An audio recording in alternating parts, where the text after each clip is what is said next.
Makassar hari ini cerah, tapi kita nggak tahu sebentar akan terjadi cuaca apa. Apakah akan hujan atau akan ada badai. Nah, kalau berbicara soal cuaca, mulai dari gempa, cuaca buruk, banjir dan lain sebagainya, pasti kita bertanya-tanya, siapa sih akan memberikan warning atau pintu pertama akan informasi soal cuaca? Yang pasti adalah BMKG, yaitu Badan Meteorologi, Klimatologi, dan Geofisika. Dan sekarang saya akan mengajak Anda, smart listener, untuk menyambangi dapur dari BMKG wilayah 4 Makassar. Dan kita akan tahu seperti apa sih proses analisa dan juga perkiraan cuaca yang dilakukan oleh BMKG wilayah 4 Makassar.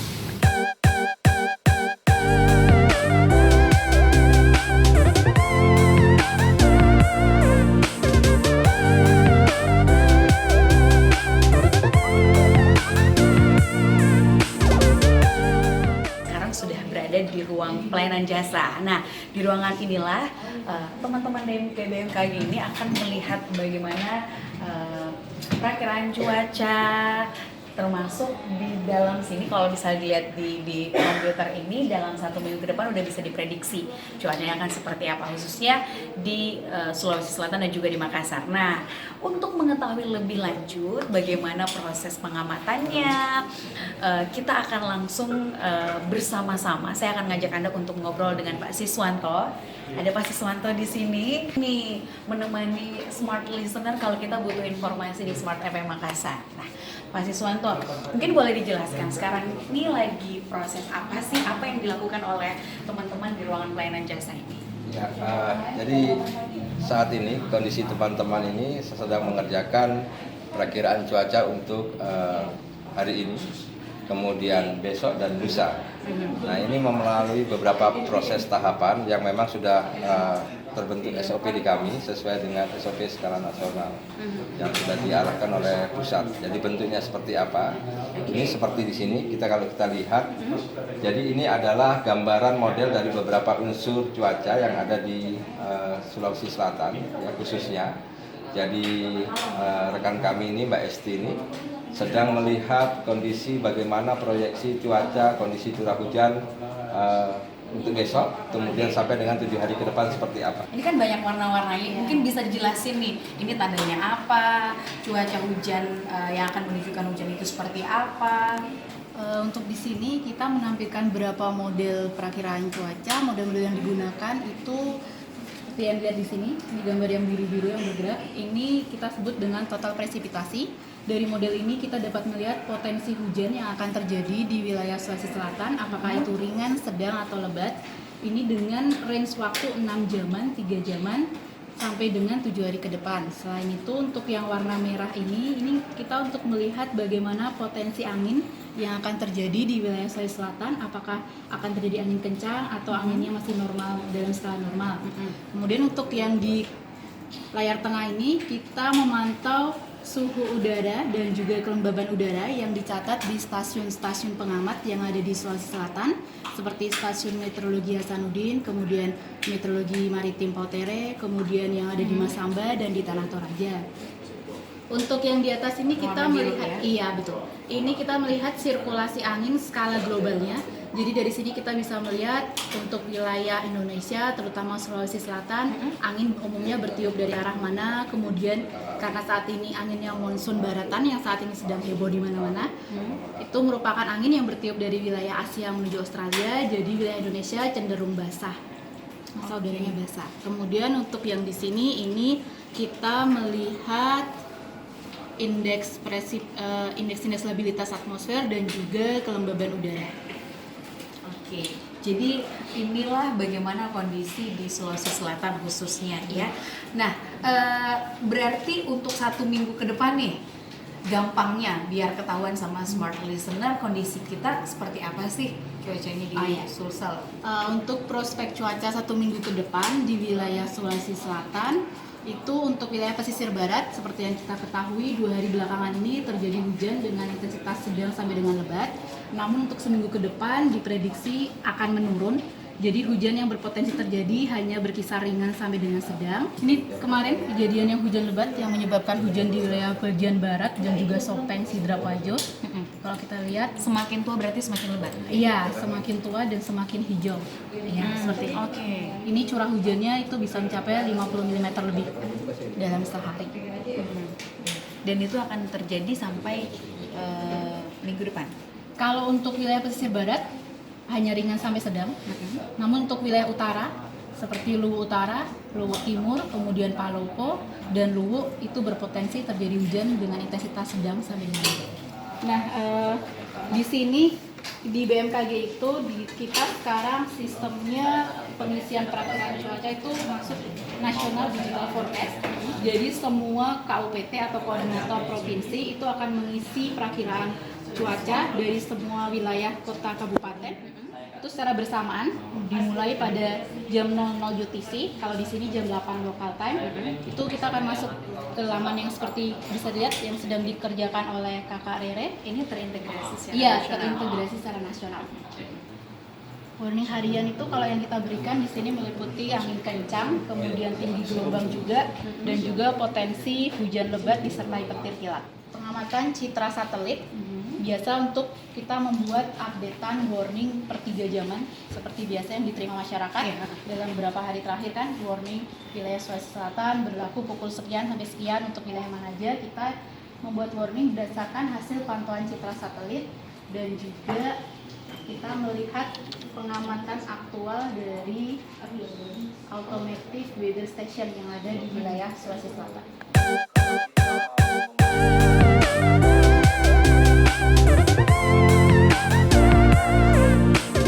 Apa kabar Pak Darmawan? Alhamdulillah baik. Kondisi cuaca mempengaruhi kondisi hati juga? Oh, pasti. Kalau cuaca cerah, hati cerah. Jika misalnya ada warning cuaca yang kurang baik begitu, khususnya di wilayah Bapak, ada rasa was-was nggak sih biasanya? Oh iya pasti. Karena dari beberapa kejadian pengalaman, kalau cuacanya buruk, itu bisa berakibat dampak bencana. Nah, ketika wah besok ini kayaknya hujan deras nih, saya berpikir apakah pemerintah daerah sudah siap BPBD untuk membersihkan selokan, normalisasi das dan segala macamnya.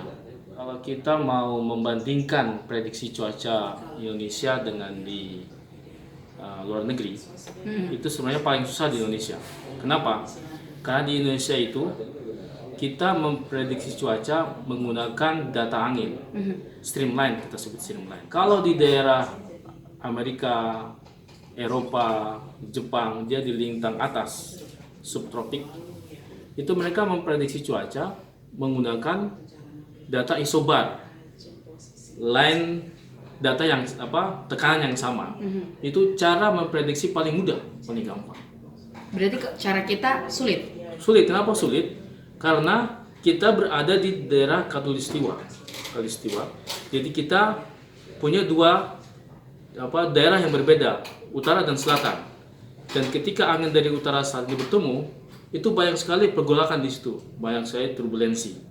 Akan terjadi banyak vortex, pertemuan-pertemuan angin. Sangat susah sekali diprediksi. Tapi kami berhasil sampai saat ini di atas 80% itu berhasil kita memprediksi cuaca.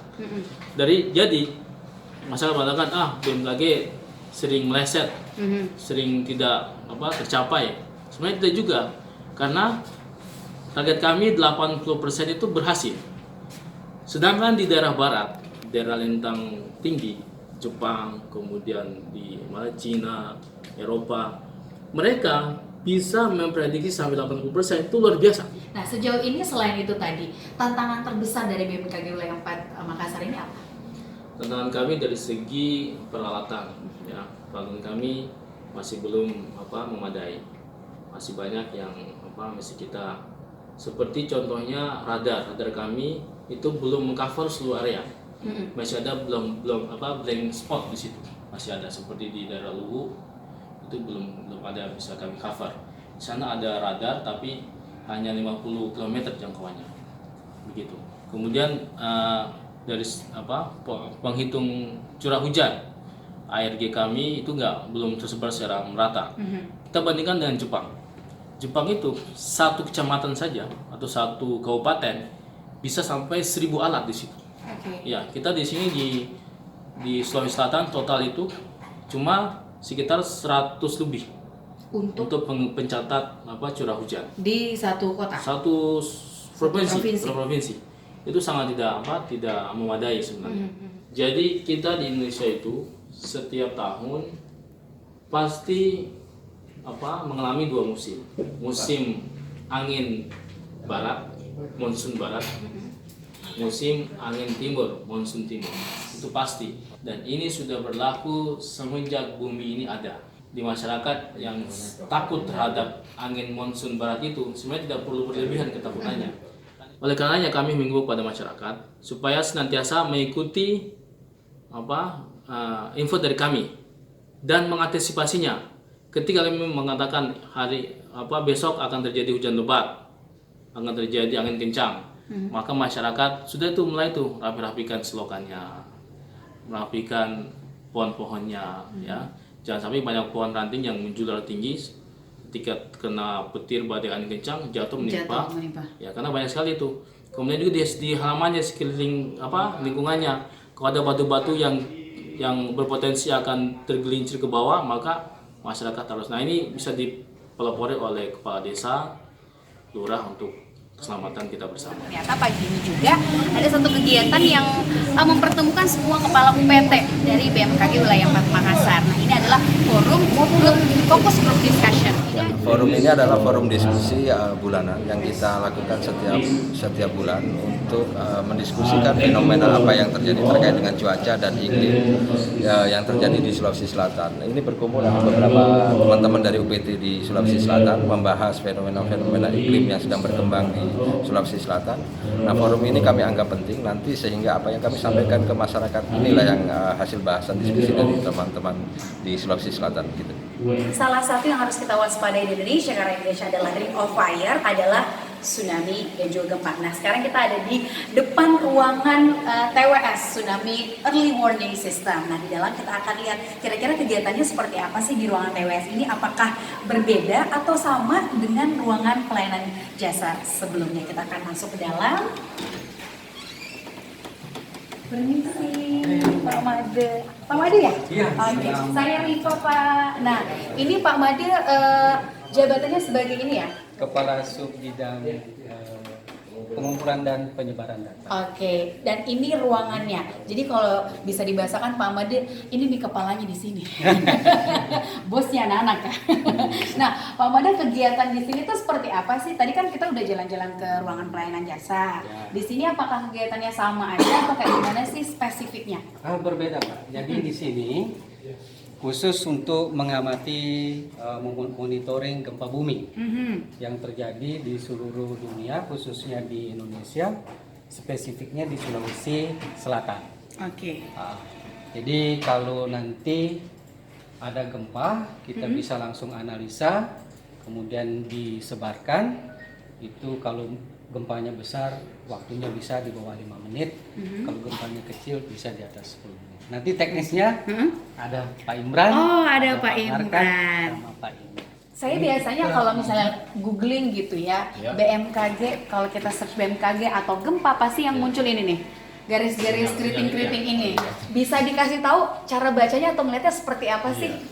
Jadi ini sebenarnya sinyal digital seismik yang kita rilis selama 24 jam. Ya. Jadi kita punya di sini. Jadi sebenarnya kita punya namanya Sescom ya. Sescom ini adalah software yang digunakan untuk menganalisa gempa-gempa yang ada di Indonesia khususnya. Ini berarti terhubung dengan radar begitu ya?